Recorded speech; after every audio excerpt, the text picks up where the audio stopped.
pala yung ingredients na gagamitin para sa lulutuin. Meron pala tayo ditong kalabasa. Hiniwa-hiwang kalabasa.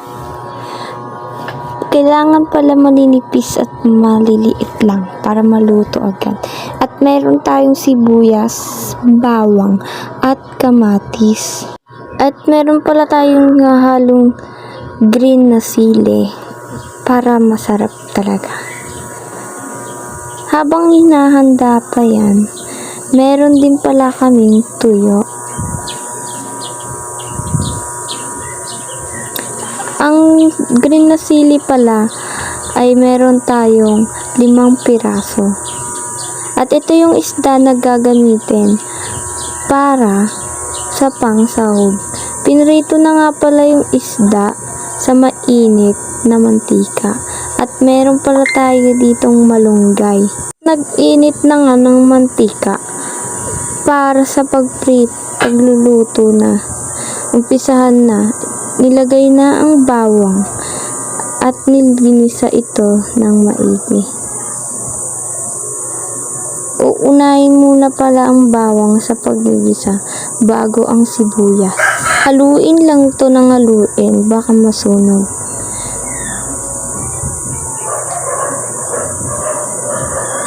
May buo-buo pa nga kaya na dinurog na lang ito.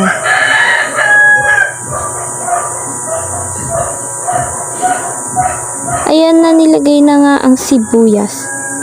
Ang hiniwang sibuyas kanina. Haluin lang natin ito. Design na maigi para yung lasa ay masarap talaga. At nilagay na ang kamatis. Ganyan lang paghiwa ng kamatis. Malalaki konti. Yung sakto lang para makain mo pa.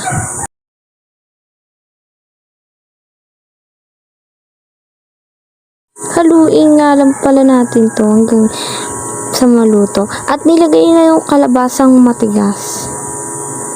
Kailangan lang natin itong palambutin yung kalabasa. Ito talaga yung uunahin para malambot.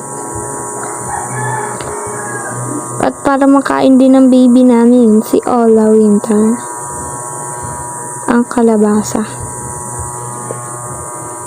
At nilagyan na nga ng sabaw, kaunting sabaw lang, para naman may lasa. At ito nga pala yung isdang ilalagay na naprito natin kanina.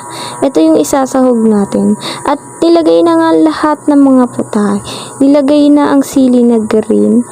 At yung isda, mamaya pa ilalagay yun. Pinapakulo pang tubig. At nilagay na nga yung talong. At lagyan natin ng black pepper. Pampabango na din.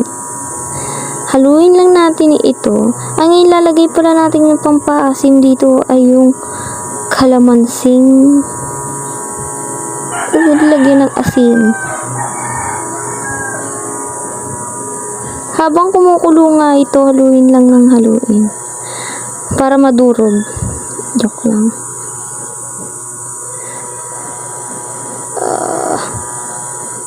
Sobrang init na nga yan. Kulong-kulo na. At lagay na nga natin yung sinigang. Konti lang. Kasi lahaluan natin to ng kalamansi para maasim din. Lagyan ng isda with fillings.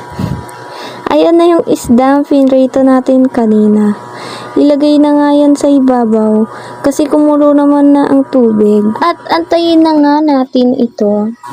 Haluin lang natin ang haluin hanggang sa masarap na ang lasa. Tiplado na pala ito habang hinahalo, tinikman na din kung sakto lang ang asim o alat. Konti lang parang asin, baka masobrahan sa alat. Sobrang sarap nga niyan kasi ulam lang talagang pang mahirap. Ngayon ko lang natikman ng sinigang na ganyan. At saka ilagay na natin ang malunggay. Ang gulay natin na masarap, malunggay. Lagi palang pinagpa-partner ang malunggay at ang kalabasa.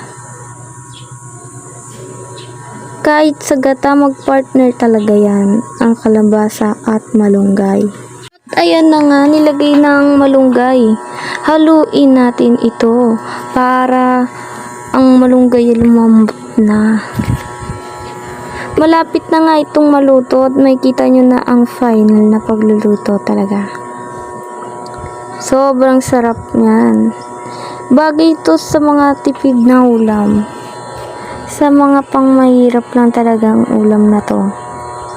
Pero solid naman ang sarap.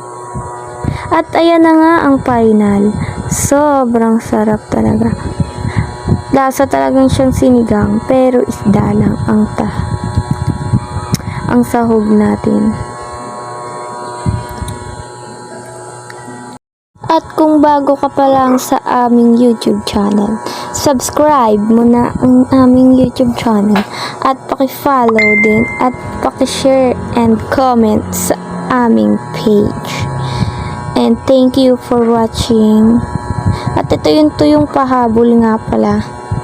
Masarap kasi talaga pag laging may tuyo na pahabol sa ulam. Lalo na pag budol fight, kailangan din ng tuyo. Lalo na pag nilagyan mo yan ng suka at bawang, talagang partner.